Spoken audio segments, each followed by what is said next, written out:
When you're out in the wilderness, miles away from civilization, do you ever wonder what might be lurking just beyond the reach of your campfire's light? What if the very thing that makes camping thrilling, being so far removed from everything, also becomes your worst nightmare? Tonight, we'll explore 3 true stories of camping trips that turned into chilling tales of horror. It was supposed to be a peaceful weekend away, just the 2 of them, surrounded by the serenity of the Appalachian Mountains. Jack and Eric had been friends since college, both eager to escape the constant noise of the city. They decided to hike deep into the mountains, far off the beaten path, to a spot that few knew about and even fewer visited. Their first day was picture perfect. They hiked through lush forests, crossed bubbling streams, and finally found the ideal spot to set up camp, a small clearing by a tranquil stream, the ground soft with moss. The air was fresh, the sky was clear, and there was a sense of freedom that only nature can provide. As night fell, they built a fire and sat down to enjoy a meal. The crackling of the fire, the sound of the stream, and the distant call of an owl. It was everything they had hoped for. But as the night wore on, Jack started to feel uneasy. He couldn't put his finger on it, but something felt off. He tried to ignore it, convincing himself that it was just the unfamiliar surroundings. But as they sat by the fire, roasting marshmallows and talking about old times, the feeling only grew stronger. Jack mentioned it to Eric, who shrugged it off, attributing it to the natural eeriness of being in the middle of nowhere. But Jack couldn't shake the sensation that they were being watched. Every snap of a twig, every rustle of leaves made him jump.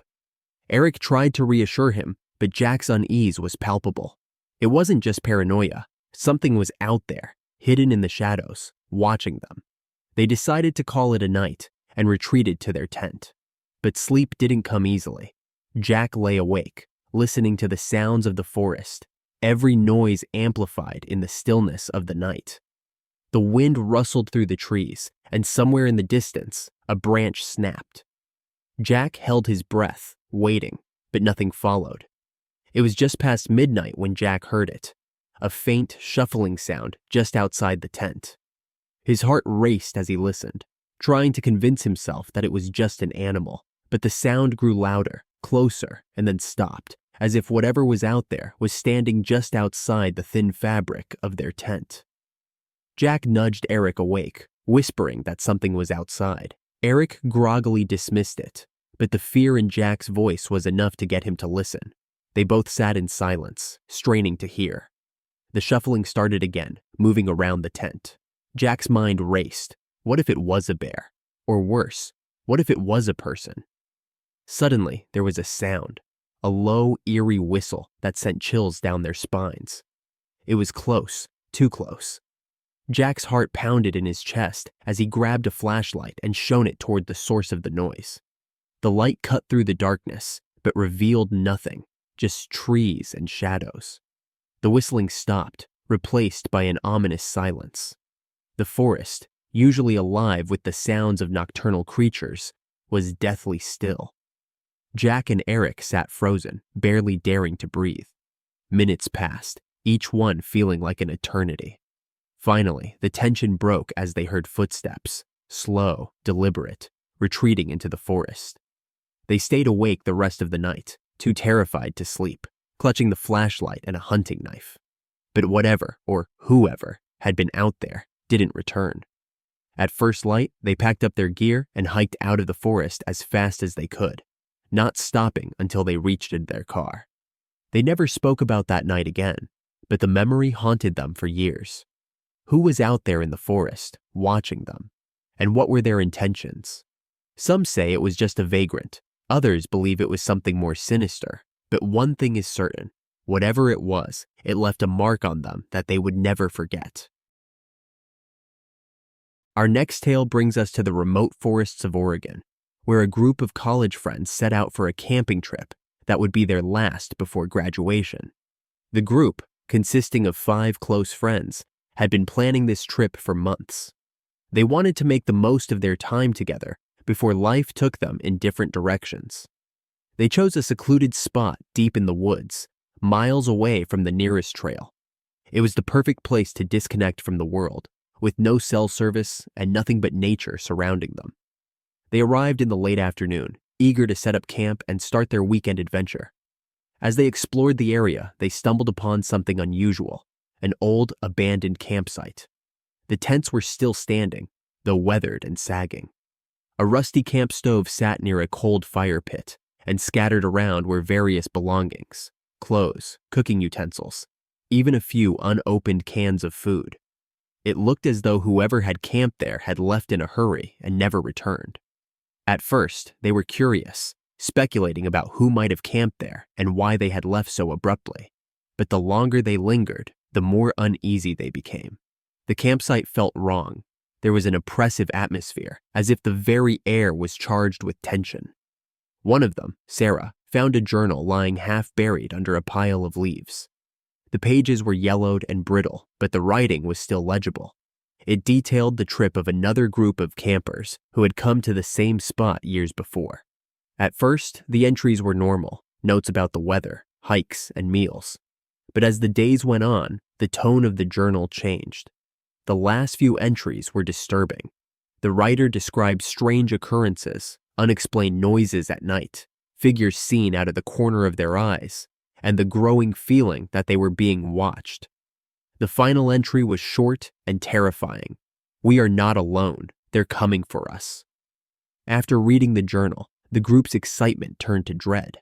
They debated whether they should stay or leave, but eventually decided to stay, dismissing the journal as a creepy story meant to scare off future campers. But as night fell, they couldn't shake the feeling that they had made a mistake. That night, they were plagued by strange sounds, branches snapping, rustling in the bushes, and what sounded like whispering voices carried on the wind. Each of them lay awake in their tents, too frightened to speak, every sound fueling their growing terror. The darkness seemed to press in on them, and the once comforting crackle of the fire now felt like a lifeline to the outside world. The next morning, they were all on edge, each of them having experienced the same eerie disturbances. They decided to cut their trip short and leave that very day. As they packed up, Sarah noticed something chilling: the footprints around their campsite. They were large, human-like, but with an unnatural gait, as if whoever had made them had been dragging one foot. The tracks led from the abandoned campsite directly to theirs. Panicked, they rushed to gather their things, desperate to leave the woods behind. As they hiked back to their car, the sense of being watched grew stronger, but they didn't dare look back. They finally reached their car, piled in, and drove away without a word, leaving the cursed campsite behind. None of them ever spoke about what happened that night, and they never returned to those woods. The journal was left behind, along with the memories of their terrifying encounter. What really happened at that abandoned campsite? Was it just the imagination of a frightened mind, or was there something more sinister at play? The truth remains hidden deep in the Oregon wilderness.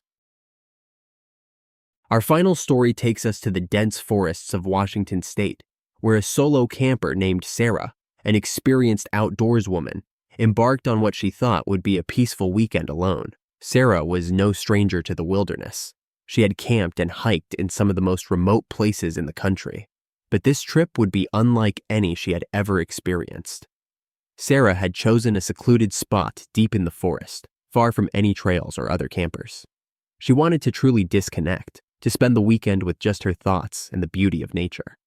She arrived at her chosen campsite in the late afternoon, the sun casting long shadows through the trees. It was perfect, quiet, isolated, and untouched. The first night was uneventful. She sat by the fire, enjoying the solitude, the sounds of the forest lulling her into a sense of peace. The crackling fire, the chirping of crickets, and the gentle rustle of leaves in the breeze. It was exactly what she had hoped for. She fell asleep easily, the quiet of the forest wrapping around her like a comforting blanket. But when she awoke the next morning, something was off. As she stepped out of her tent, she noticed footprints in the soft earth around her campsite. Large, deep, and clearly human. They circled her tent, leading off into the trees, but there was something strange about them. They disappeared just a few feet away, as if whoever made them had vanished into thin air. Sarah's first thought was that someone had been messing with her, but she was miles from the nearest road, and she hadn't seen another person since she left town. The footprints were unsettling, but she tried to brush it off, convincing herself that it was just some other camper passing through. She decided to follow the tracks, hoping to find an explanation. The footprints led her deeper into the woods, but after a short distance, they simply stopped. There were no signs of a struggle, no broken branches or disturbed ground, just the abrupt end of the tracks. Puzzled and unnerved, Sarah turned back, deciding it was best to stick close to her campsite. The rest of the day passed uneventfully, but the strange occurrence lingered in the back of her mind. As night fell, she found herself feeling increasingly uneasy. The forest, which had felt so welcoming the night before, now seemed to be watching her. The trees closing in, the shadows growing darker. That night, as she lay in her tent, the sounds of the forest seemed amplified. Every rustle of leaves, every creak of a branch made her jump. Then, just as she was starting to drift off, she heard it, a faint rhythmic tapping, like footsteps, moving through the forest. The tapping grew louder, closer, until it was right outside her tent. Sarah's heart pounded in her chest as she held her breath, listening. The footsteps stopped just outside, and for a moment there was only silence. Then, slowly, deliberately, they began to circle her tent. Summoning all her courage, Sarah grabbed her flashlight and unzipped the tent just enough to peer outside.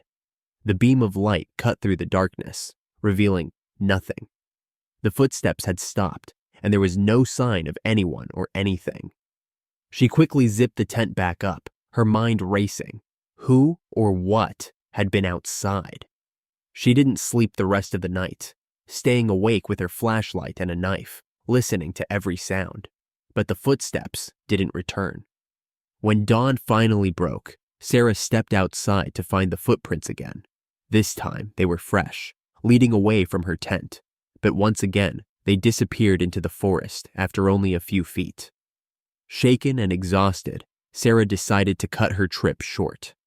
She packed up her gear and left, her nerves frayed, her sense of peace shattered. As she hiked back to her car, she couldn't shake the feeling that she was being watched, that something was following her just out of sight. She reached her car without incident, but the experience left her deeply unsettled. What had made those footprints? Was it some kind of prank or something far more sinister? Sarah never returned to that forest, and to this day, she wonders what really happened out there in the wilderness. So the next time you find yourself in the wilderness, surrounded by the silence of the night, remember these stories. Because in the heart of the forest, when the darkness closes in, you might not be as alone as you think.